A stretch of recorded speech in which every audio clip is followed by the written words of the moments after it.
नमस्कार, pure banking में आपका स्वागत है।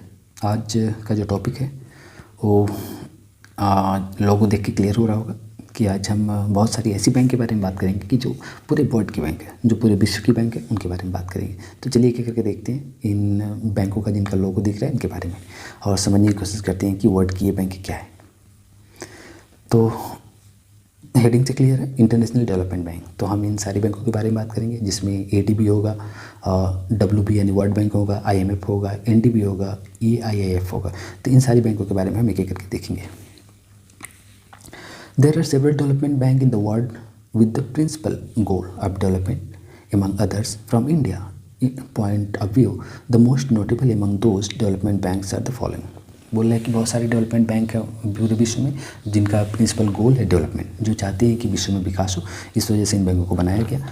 और कुछ इसमें ऐसे बैंक हैं जो इंडिया के पॉइंट ऑफ व्यू से बहुत ही इंपॉर्टेंट है, यानी जिससे हम डायरेक्टली या इनडायरेक्टली जुड़े हुए हैं, जिनसे हमारा फ़ायदा होता है।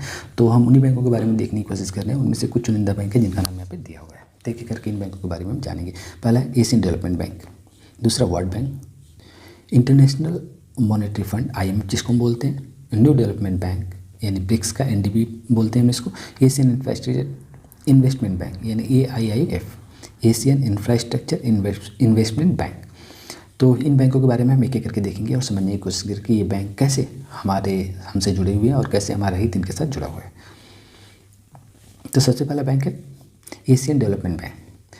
इसके बारे में बताने से पहले मैं बोलना चाहूँ कि एशियन डेवलपमेंट बैंक से हम डायरेक्टली जुड़े हुए हैं। इसमें हमारा बहुत सारा इंटरेस्ट है और इससे हमें बहुत तरीके से फ़ायदा होता है। तो देखते हैं क्या, ADB is a regional development bank. इसके बारे में बोला जा रहा है कि एक रीजनल डेवलपमेंट बैंक है। इसका हेडक्वार्टर का है मनीला में है, फिलीपींस, जो कि फिलीपींस में मनीला पड़ता है। इस्टेब्लिश हुआ था अगस्त 22, 1966 को।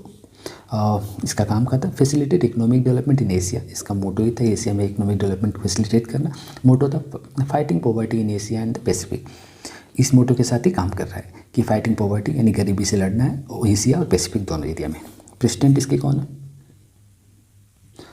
मासात्सुगु असाकावा, ये है इसके प्रेसिडेंट इस समय। Masatsugu Asakawa is the president of the Asian development bank and the chairperson of the ADB's board of director. तो इसके प्रेसिडेंट और चेयरपर्सन भी हैं ADB बोर्ड ऑफ डायरेक्टर के। He was elected as president by the ADB board of governors and assume office on 17 जनवरी 2020। 17 जनवरी 2020 को उन्होंने office join किया था। इसके मेंबर कंट्री है 68 इसमें मेंबर कंट्रीज हैं। एशियन डेवलपमेंट बैंक इन्वेस्ट कहाँ कहाँ करता है? इंफ्रास्ट्रक्चर में, हेल्थ केयर में करता है, फाइनेंशियल सिस्टम में करता है, पब्लिक एडमिनिस्ट्रेशन सिस्टम में करता है, प्रिवेंटिंग क्लाइमेट चेंज में करता है, मैनेजिंग नेचुरल रिसोर्सेज, इन सब जगहों पे इन्वेस्टमेंट करता है।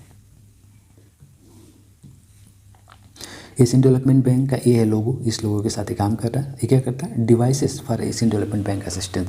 ये डिवाइसेस है जो इसको असिस्ट करते हैं। इसमें लोन्स है, ग्रांट है, पॉलिसी डायलॉग है, टेक्निकल असिस्टेंस है, इक्विटी इन्वेस्टमेंट एक्सेट्रा। तो ये वो डिवाइसेस है जो इसको असिस्ट करती हैं।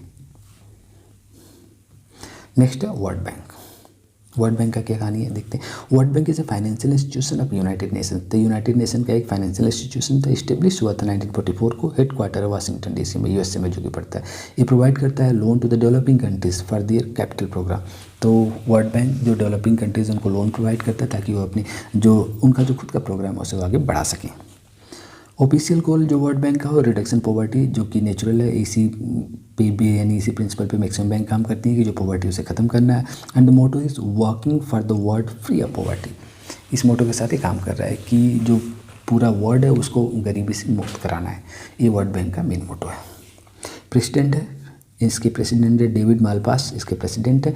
ये अज्यूम करते हैं role of the world bank group president on April 9, 2019।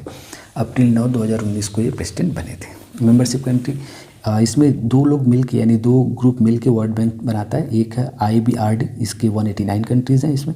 एक IDA, इसमें 173 कंट्रीज़ है। तो ये दोनों ग्रुप मिलके वर्ल्ड बैंक बनाता है। तो हम इन दोनों ग्रुप के बारे में आगे देखने वाले हैं। तो चलिए शुरू करते हैं। तो एक एक करके देखते हैं क्या है। अच्छा, और भी कुछ इंटरेस्टिंग चीज़ है। ये वर्ल्ड बैंक का लोगो है, बहुत इंपॉर्टेंट लोगो है, इसको ध्यान से देख लीजिए। तो इसको यहाँ पे देखिए 2 लिखा हुआ है। ये जो 2 है IBRD और IDA, ये वर्ल्ड बैंक के 2 इंपॉर्टेंट पिलर्स हैं। वैसे वर्ल्ड बैंक ग्रुप में का 5 है पिलर्स, जो 5 इंटरनेशनल ऑर्गेनाइजेशन थे जो पूरे वर्ल्ड बैंक ग्रुप को चलाते हैं। लेकिन इसमें IBRD और IDA ये दोनों वर्ल्ड बैंक को चलाते हैं। तो एक एक करके देखते हैं। Note that the world bank is a component of world bank group. World bank क्या है? वर्ल्ड बैंक ग्रुप का ही कंपोनेंट है। तो वर्ल्ड बैंक जो ग्रुप है ये which is a family of 5 international organization that makes leverage loans to poor countries. तो world bank group क्या है? 5 इंटरनेशनल ऑर्गेनाइजेशन, इनका एक ग्रुप है जिसको हम वर्ल्ड बैंक ग्रुप बोलते हैं। और इसमें वर्ल्ड बैंक क्या है? वर्ल्ड बैंक को ये 2 ग्रुप मिलकर चलाते हैं। 2 इंटरनेशनल ग्रुप है, एक IBRD और IDA, ये दोनों मिलकर वर्ल्ड बैंक को चलाते हैं। बाकी पाँचों मिलकर जो एक साथ रहते हैं तो उसको हम वर्ल्ड बैंक ग्रुप बोलते हैं। तो एक एक करके देखते हैं इन जो 5 फैमिली है इंटरनेशनल ऑर्गेनाइजेशन, इनके बारे में। पहला है international bank for reconstruction and development, इसको IBRD बोलते हैं। ये रहा IBRD, इसके बारे में हमने बोला था कि IBRD, तो इसका पूरा नाम है international bank for reconstruction and development. ये क्या करता है? Government of middle income and credit वर्दी लो इनकम कंट्रीज़ को लेंस करता है, यानी लोन देता है। जो IBRD है ये जो मिडिल इनकम की जो कंट्री है या जो लो इनकम की कंट्री है, इनको ये लोन देने का काम करता है। दूसरा था IDA क्या? International development association. ये क्या करता है? ये प्रोवाइड करता है interest free loan called credit and grants to the government of poorest country. जो सबसे गरीब देश होती है उनको ये इंटरेस्ट फ्री लोन देता है, कभी कभी ग्रांट्स भी दे देता है, यानी कुछ ग्रांट्स भी देता है जो हम ऐसे ही दान कर देते हैं। तो इस तरह की चीज़ें भी IDA करता है, लेकिन ये बहुत ही पुअरेस्ट कंट्री के साथ ऐसा करता है, जो बहुत ही गरीब देश होते हैं उनके साथ। तीसरा इंटरनेशनल फाइनेंशियल कॉर्पोरेशन, जिसको IFC बोलते हैं। ये क्या करता है? लार्जेस्ट ग्लोबल डेवलपमेंट इंस्टीट्यूशन है, focused on exclusively on the private sector, not government sector. तो ये एक ग्लोबल डेवलपमेंट इंस्टीट्यूशन है जिसका काम है कि प्राइवेट सेक्टर पर फोकस करना। नेक्स्ट है मल्टीलेटरल इन्वेस्टमेंट गारंटी एजेंसी। ये क्या है? MIG है, मल्टीलेटरल इन्वेस्टमेंट गारंटी एजेंसी। ये क्या करता है? प्रमोट करता है फॉरेन डायरेक्ट इन्वेस्टमेंट को into developing countries to support economic growth, reduce poverty and improve people's life. तो MIG का काम क्या है कि फॉरेन इन्वेस्टमेंट को प्रमोट करना, उनको बढ़ावा देना, स्पेशली डेवलपिंग कंट्रीज़ में, ताकि वहाँ पे ग्रोथ हो सके, वहाँ की पॉवर्टी कम हो सके और वहाँ के पीपल्स की लाइफ बेहतर बन सके। It fulfills the mandate by offering political risk insurance guarantees to the investors and lenders।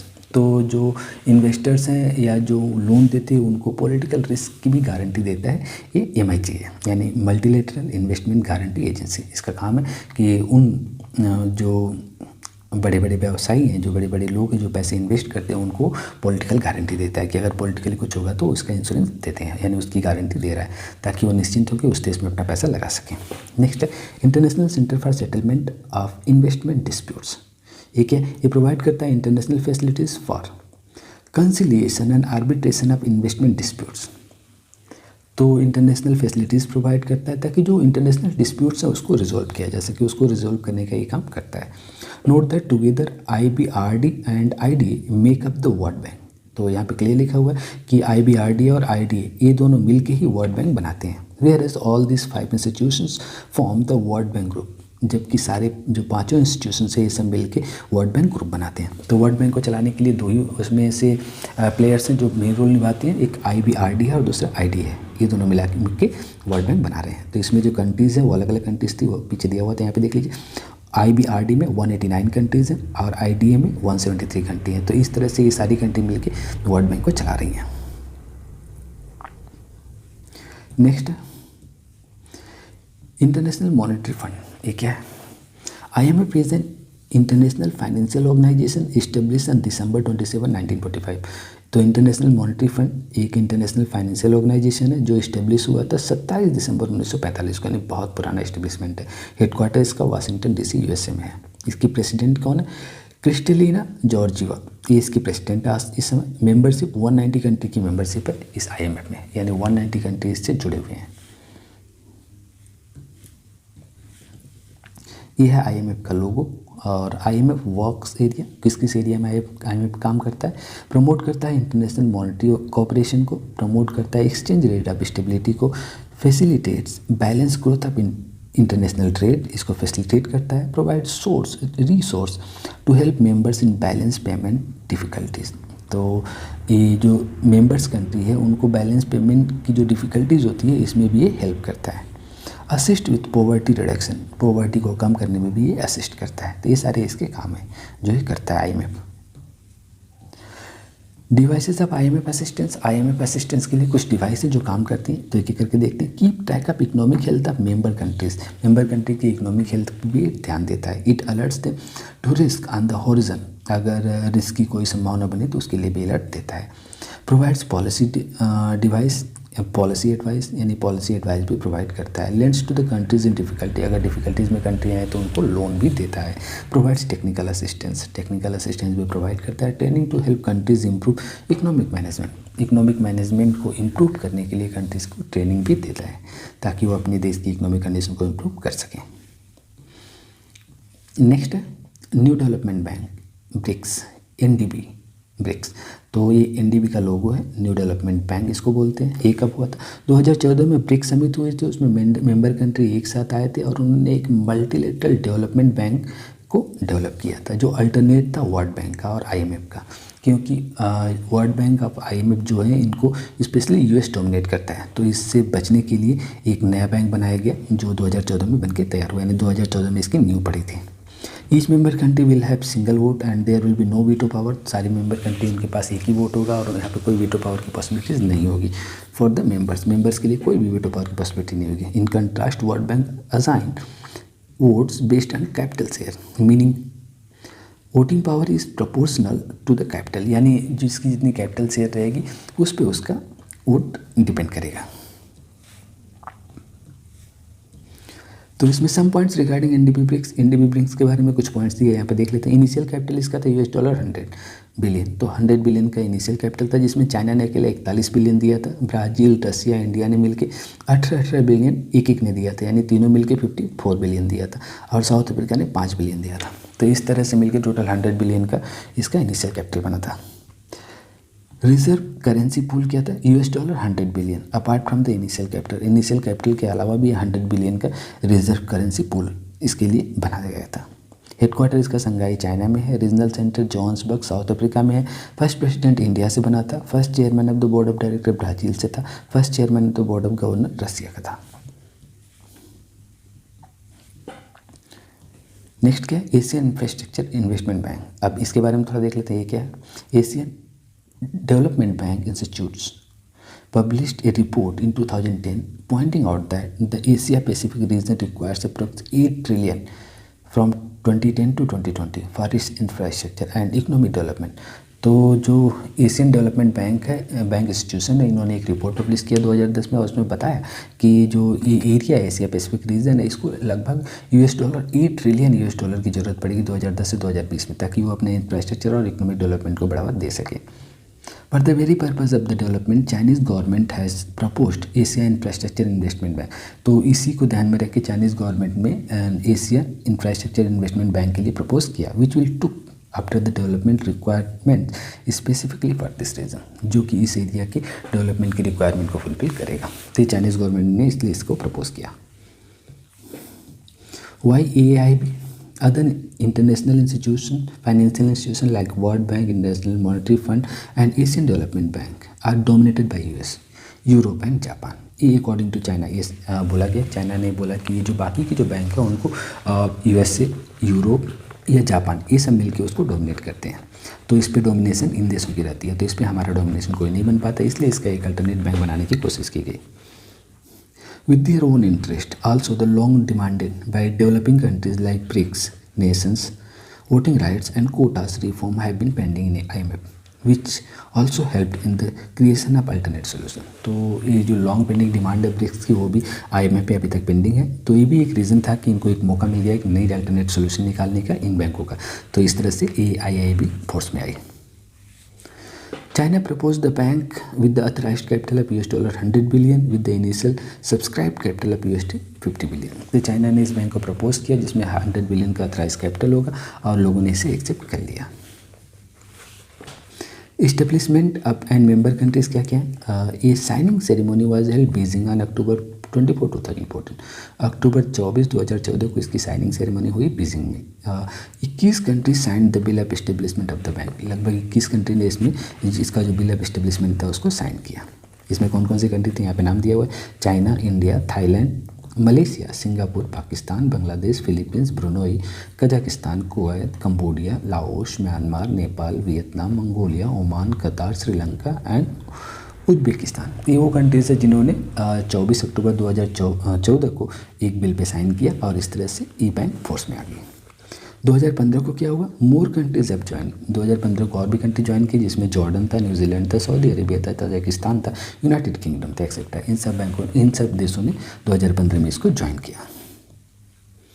Founding members के बारे में क्या बोला जा रहा है? चाइनाज फाइनेंस मिनिस्टर ने बोला था कि any country that sign and ratifies the article can still officially become a founding member. बोला कि कोई भी कंट्री अगर इसको साइन करता है और जो इसके आर्टिकल उसे रेटिफाई करता है तो ये ऑफिशियली इसका फाउंडिंग मेंबर बन जाएगा। Though they need to be accepted by the existing members first. हाँ, इसको जो एग्जिस्टिंग मेंबर है उनको पहले इन्हें एक्सेप्ट करना पड़ेगा, तभी ऐसा हो पाएगा। इन दैट सेंस में क्या था? All signatory before 31 March 2015 deadline will be considered at the founding members. तो इस तरह से एक चीज़ क्लियर हुई कि जितने भी सिग्नेटरी हैं जिन्होंने 31 मार्च 2015 से पहले इसको साइन किया हुआ है वो इसके फाउंडिंग मेंबर माने जाएंगे। इंडिया इन AIIB, इंडिया भी इसमें है। इसमें श्रीमती उषा तीटूस जो है वो जॉइंट सेक्रेटरी है इकोनॉमिक अफेयर्स की। उन्होंने मिनिस्ट्री ऑफ फिनांस की तरफ से उन्होंने साइन किया एक माओ on behalf of India and the signing ceremony on October 24, 2014। तो हमारी तरफ से श्रीमती उषा जी है जो जॉइंट सेक्रेटरी थी है इकोनॉमिक अफेयर्स की, वो गई थी फिनांस मिनिस्टर की तरफ से वो गई थी और उन्होंने एक माओ साइन किया इंडिया के बिहाफ में। कब किया था? अक्टूबर 24, 2014 को। तो इस तरह से हम इसके मेंबर बन गए AIIB के। सेक्रेटरी जनरल ऑफ AIIB कौन है? चाइना के जो वाइस फिनांस मिनिस्टर हैं Jin Liqun has appointed as the secretary general of Asia infrastructure investment bank. तो एशिया इंफ्रास्ट्रक्चर इन्वेस्टमेंट बैंक के ये सेक्रेटरी जनरल बने थे जो चाइना के वाइस प्रेसिडेंट थे उस समय, जिन लीकुन। इनको बनाया गया secretary general. Headquarter of AIIB कहाँ है? The bank is to be the head. अच्छा, बैंक का हेडक्वार्टर बीजिंग में है जो चाइना में है और ऑपरेशनल फ्रॉम इन 2015 और ये 2015 के लास्ट से ऑपरेशनल हो गया है। Bank will be backed by China. इसको चाइना के द्वारा बैक किया गया and it will be hold the majority stock of the bank. और इसमें सबसे ज़्यादा मेजॉरिटी स्टॉक जो है वो चाइना का ही रहेगा। वोटिंग राइट्स क्या है? AIIB will have the voting right based on the benchmark के हिसाब से इसका वोटिंग राइट डिसाइड होगा, which will be the combination of the GDP and the purchasing power parity, जो कि GDP और परचेजिंग पावर पैरिटी के कम्बिनेशन के हिसाब से डिसाइड किया जाएगा। Based on these China and India will be the largest stake holder of the bank. तो इसके बेस पे चाइना और इंडिया जो है वो सबसे बड़े स्टेक होल्डर हैं इस बैंक के। तो AIIB के बारे में थोड़ा और देख लेते हैं। इसका एब्रीविएशन होगा AIIB। फॉर्मेशन है 16 जनवरी 2016 को ओपन फॉर बिजनेस के लिए ओपन कर दिया गया। 25 दिसंबर 2015 को क्या हुआ था? Into force article of agreement. तो आर्टिकल ऑफ एग्रीमेंट बन के 25 दिसंबर 2015 को आया था और 16 जनवरी 2016 से इसको बिजनेस के लिए ओपन कर दिया गया। टाइप क्या है? रीजनल इन्वेस्टमेंट बैंक इसको बोला गया। लीगल स्टेटस क्या है? रियलिटी, अच्छा ट्रीटी, लीगल स्टेटस का ट्रीटी है, यानी ट्रीटी से इस बैंक को बनाया गया था। पर्पस क्या है? क्रेडिट करना इसका पर्पस है। हेडक्वार्टर बीजिंग चाइना में है। रीजन सब एशिया एंड ओशियानिया, तो एशिया और ओशियानिया के एरिया में ये सर्व करेगा। मेंबर्स 104 मेंबर कंट्री इसमें है अभी तक। ऑफिशियल लैंग्वेज इंग्लिश है इसका। की पीपल जिन लीकुन इसके की पीपल है जो इसके प्रेसिडेंट है। मेन ऑर्गन क्या है? Board of governor and board of director. Website www.aiib.org, ये इसका वेबसाइट है। अगर इस वेबसाइट पे जाओगे तो आपको सारा डिटेल्स मिल जाएगा। ये इसका लोगो है AIIB Asian infrastructure investment bank, ये है वो ऑफिस। तो इस तरह से हमने इंटरनेशनल बैंक के बारे में जाना। मुझे उम्मीद है कि इंटरनेशनल बैंक के बारे में आपको ठीक से बता पाया। अगर इसमें कुछ और जानना है तो मुझे ज़रूर कमेंट करके बताइए। अगर कुछ इंप्रूवमेंट करना है तो भी बताइए, ताकि मैं इसे और बेहतर तरीके से आपके सामने ला सकूं। तो आज के लिए इतना ही। कल फिर से मिलता है एक नए वीडियो के साथ। तब तक के लिए जय।